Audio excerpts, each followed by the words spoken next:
This is Football Night in America, built by Lowe's.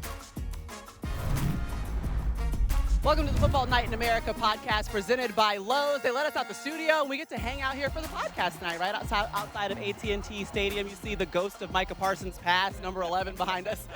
Maria Taylor, we got Matthew Berry, Mike Florio, Jason Garrett here with you. And guys, we're here to recap week 4. Let's start with a game that we all had our eyes on, even though we were like on the field trying to watch both. The Chiefs and the Ravens. It was giving KC of old, Jason. And we have some concerns walking away from that game for the Ravens, for sure. Yeah, it was a bludgeoning. Kansas City got after him in all phases of the game. Kansas City looked like the old Kansas City. They got some juice outside, receivers making plays, throwing the ball down the field. The other part of it, though, Steve Spagnuolo dialing up some pressures. Lamar Jackson looked uncomfortable the entire game. It was dominant on both sides by Kansas City. Yeah, it was great to see Kansas City finally wake it up, and they still have a couple more games until they get Rashee Rice back, which will make them even better. But they got the Jaguars Monday Night Football next week, who suddenly aren't a pushover. Then they have the Lions. So they're going to need to build on this. 2 wins in a row. This week, far more impressive than last week against the Giants. That was sluggish. This wasn't. And this was a game that the Chiefs desperately needed because they're in that division where you fall to the basement, you're going to have a hard time climbing over those other teams.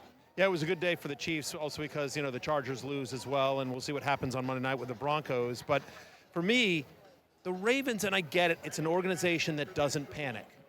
But they need to have their eyebrows raised. Like the panic, whatever their panic meter is, it needs to go up a little bit. At the end of this game, they had 9 defensive starters that were injured, not to mention Lamar Jackson, Mike, which you reported. There's a little bit of a tug with a hamstring. And so that's the franchise. They play Houston next week. That's a tough defense the Texans have. Impressive win for them today. Then they play the Rams. Then they got the Bears and Dolphins. But then the Vikings and the Browns. I mean, 4 of their next 6 games are against very good defenses. And honestly, you think about the injuries to that defense, the defense wasn't good to begin with. They were struggling on both in run and pass defense, and then to lose all these starters, plus Lamar Jackson, they're 1-3 in a tough division. I would be nervous if I'm a Ravens fan. Yeah. Identity is an important word in football. The identity of the Baltimore Ravens since the mid-'90s has been they're tough, they're physical, they're mean, they're fast, they're the whole thing. I mean, they've been a marquee franchise for a long time, particularly on the defensive side of the ball, and they haven't had that. Sluggish start last year, it got better as the season wore on, but they're back to where they were at the beginning of the season last year, and they got to clean it up fast. The one issue, as we talked about, is Joe Burrow's out. Cleveland probably will not be a contending team down the stretch. Pittsburgh's the other team in the division. So, it's certainly winnable. There's a lot of football to be played, but they got to get their act together. How do you respond to adversity? We saw it week 1. They lost. They came back. They looked great against the Browns. Then we saw it on Monday night, and that frustration carried over. That sluggishness carried over. And the Lamar Jackson injury, who knows how much time he'll miss, if any. He felt that grab. It is a strain. They're going to evaluate him on Monday, but without him, it's Cooper Rush, and that's a very different offense if Lamar Jackson isn't on the field. Yeah, 1-3, a tough hole to dig out of, and also the injuries that they're dealing with. And John Harbaugh said, listen, we're just not a good team yet, and maybe they'll get there. Let's move on to Daniel Jones, the Indianapolis Colts, and they finally lost a game. It came against the Rams, and what we saw was Matthew Stafford just looking young and spry, 375 yards passing, but a lot of mistakes, too, for the Colts that allowed the Rams to walk away with this win. They did, but the Rams are going to be one of the better teams in the NFC when it's all said and done. The Colts are 3-0, but, people were saying who'd they play. So they went out there and were toe-to-toe. The score's 20-20. They didn't play a perfect game, and they're right there at the end.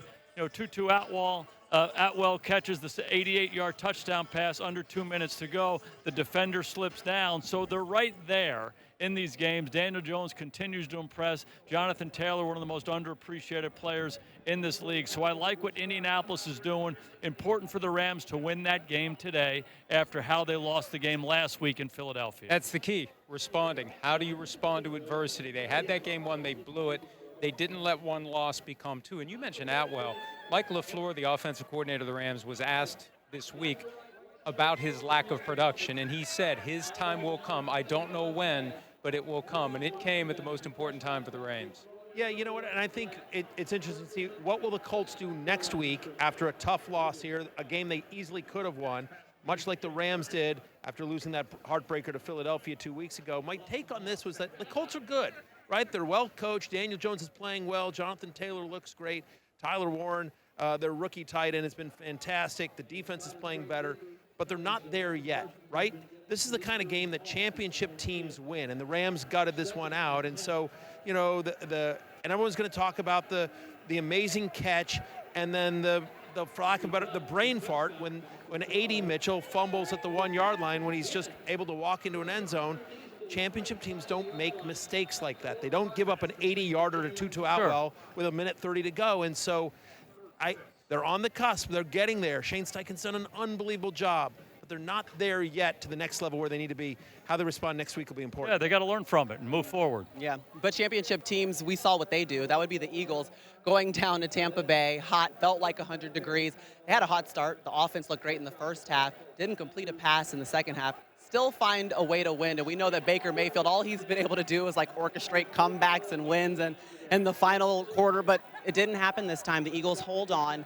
And you are never concerned about them, Jason, so let's start there. I just like their team. You know, we've talked about it all day. They've won 20 out of their last 21, so they know how to win. They win different ways. And at different times today, we're watching the defense, and boy, Tampa's running the ball, they're moving the ball, all of that. We have some concerns, but in the big moment, in the second half, when Baker Mayfield's driving them like he's done the last 3 weeks, a tip ball, an interception in the end zone, and they seal the deal. So it's good to be able to pull back after a game like that when you're 4-0 in September and say, boy, we got a lot of stuff to clean up. I think the biggest concern for me is Saquon Barkley. They're not running the ball nearly as well as they did last year. They got to get that right. I personally think they need to start throwing it more, put some air in the defense, and get Saquon the ball different ways as it loosens up throughout the game, and then hammer him as it goes. A.J. Brown agrees with you. Yeah. The post-game tweet. No doubt. And, you know, when he only had one catch for 8 yards against the Cowboys to start the season, it's no big deal. It's one game. But now that it's starting to build, you have to watch A.J. Brown. You have to, because he's going to get frustrated if he doesn't feel like the ball is coming to him. And the Eagles just need to take the second half of last week's game and the first half of this week's game and put it together every week, and they'll win by 100. They fell apart offensively in the second half this week, and they were able to hold on thanks to their defense. Yeah, you know, it's interesting. I mean, Maria, you mentioned it, right? Jalen Hurts 0 for 8 in the second half. They had -1 yard of offense. And, like, they've gutted out a win, so congratulations. But I feel like we talked about this last week where they're sort of the Chiefs of last year. Like, you sort of watch these games, you're like, they can't keep getting away with it, and yet they sort of do. But what happened to the Chiefs last year? They got away with it, and then they got to the Super Bowl. They got their butts kicked. And so there were actually 30 other teams watching the Super Bowl. Yes, that's true. So they did a pretty good job to get to the Super Bowl, right? That's what happens each year. And, you know, we talk about this winning ugly thing. Kansas City, they were 15-1 last year. They didn't play their guys in the last game of the season. We're talking about that with Philadelphia. Do you think Baltimore would like to win ugly? For sure. Probably would. There's a lot of teams that like to win ugly. So you're getting better as a team early on in the season. If you're logging wins, that's a good thing.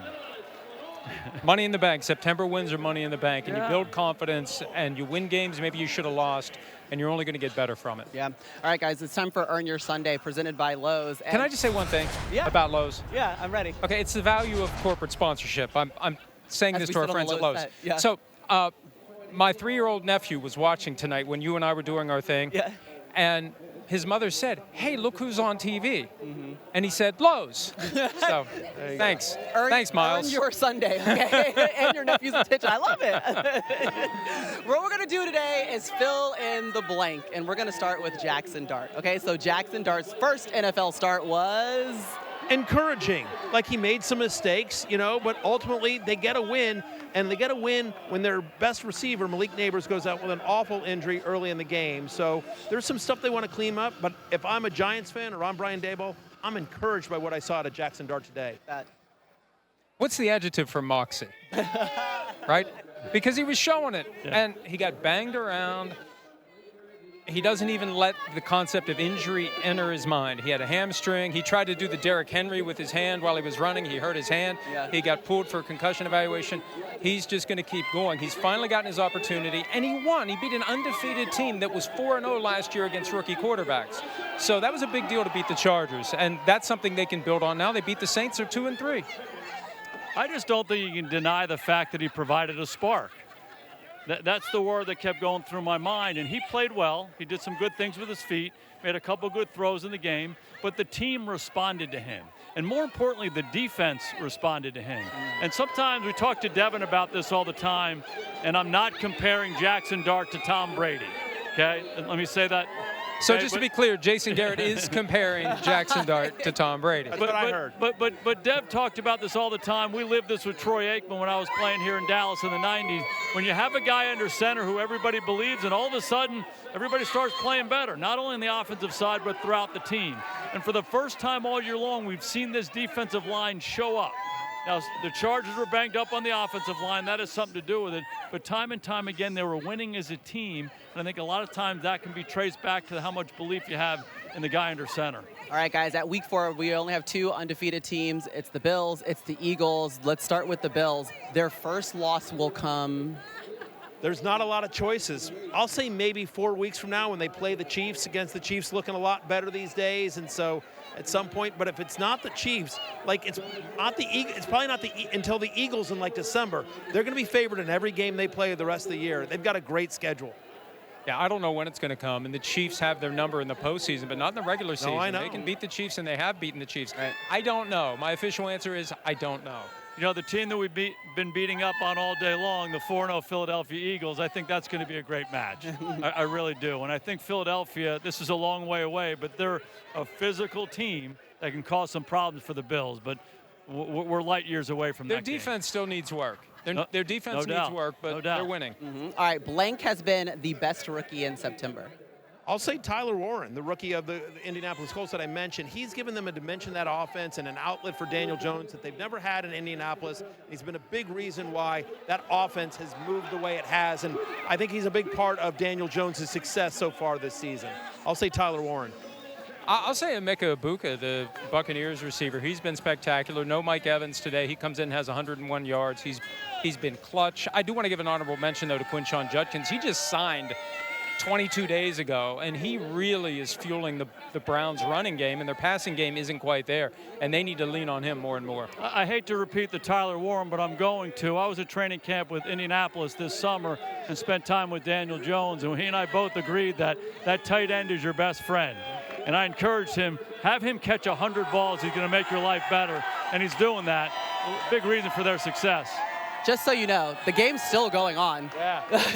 Yeah, Cowboys just scored Jake Ferguson touchdown. So, you know, our fans, they're losing their shirts. We don't know what's going on behind us.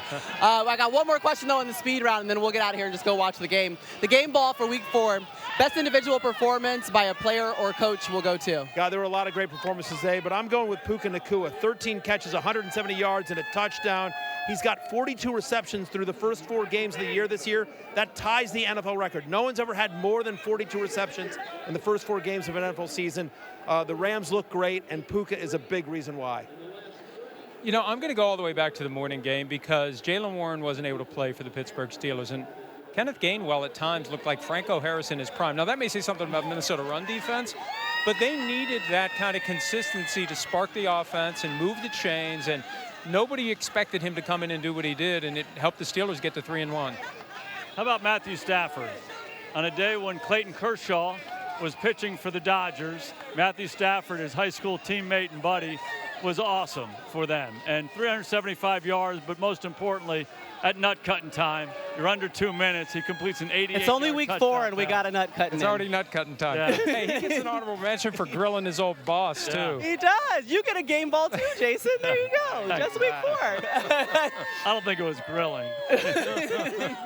We'll probably give it to the fans, too, for I don't know how they're going to make it to work on Monday, but I think they are. We know that you're going to make it back to NBC and Peacock for Week 5, Football Night in America. We'll start at 7 Eastern. We can't wait to see you there.